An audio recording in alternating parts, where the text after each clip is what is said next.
நானே நம்பிக்கலாமா ஒன்றும் கிடையாது போல இருக்கு, மேப்ல தான் சும்மா காட்டுது போல இருக்கு அப்படின்னு.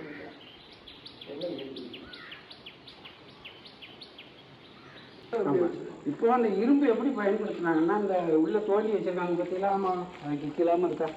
இப்போ அந்த ஆள் உட்கார வச்சுருந்தாலும் அந்த ஆள் மோசம் எது இருந்தாலும் அது கீழே போயிடும். அந்த இது அந்த குழியை தோண்டிடுறாங்க. அப்போ இரும்பு எப்படி பயன்படுத்தினாங்க தோன்றதுக்கு? அதுதான் ஒரு கேள்வி. இருக்கும் அந்த இரும்பை கண்டுபிடிச்சது தான் இந்த ஊர். அப்போ இதுக்குள்ள எப்படி ஒரு 4-5 கிலோமீட்டருக்குள்ள அந்த இரும்பு ஒரு காலம் இருந்திருக்கும். இப்போ அதை தான் கண்டுபிடிக்காங்க. வாழ்விடம் வந்து இந்த சைடு தான் பார்க்காங்க. எந்த சைடு? இந்த சைடு ஆத்தாங்கிற ஓரத்தில் அந்த படுகை ஓரத்தில் தானே இருந்திருப்பாங்க. இங்கே ஃபுல்லாக இது ஃபுல்லாக பரியன் சைடு. இப்போ இங்கே எங்கே தோணாலும் அதான் கிடைக்கும். எங்கே தோணாலும் ஃபுல்லாக தான். இப்போ நீங்கள் கார் விட்டுருந்தீங்களா அந்த இடமும் அதுக்கு அடுத்த இடமும் தான் அடுத்து தோண்ட போகிறாங்க. ஆமாம், 4 கட்டம் இது. இந்த இதில் 2 குழி அடிப்பாங்க. இந்த கல்றைக்கு அனுமதி கொடுப்பாங்க. அதை எடுத்துட்டு கல்ற அது ஆல்ரெடி கல்றதானோ? ஆமாம், ஆல்ரெடி கல்ற அது.